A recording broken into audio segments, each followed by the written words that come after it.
ماذا تنصح الذي تحدث له نفسه أن يتزوج عدد من النساء؟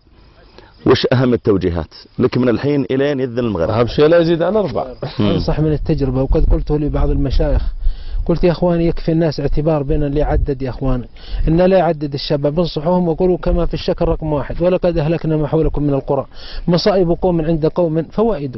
أما يا أخي تفتح بيتين وثلاجتين وسيارتين وتملي الغرف من هذا البزارين، الله أكبر، كانوا بيظهروا صلاح الدين الأيوب الآن كلهم، والله أن يمسك أولادنا على الفراش يا أخواني يصلوا، يا ابن حبيبي يصلي بجنب الفراش. قلت زين، وتعرف وبيأخرون، يقول الشيخ سعد والله لو انتظرت ما أصلي مع الناس، أقعد أسحبهم من على الفرش يصلون، غسلوا وجيهكم، وأقعد غسالة كذا، غسلت توضأت يا عبد الملك أيضا توضأ، يا عبد العزيز قم توضأ.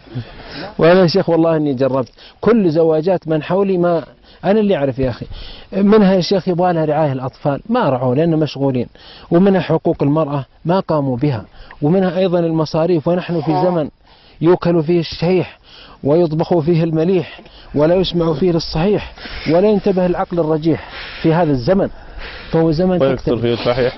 ولذلك من عقل ابن تيمية أنه ما تزوج غفر الله له.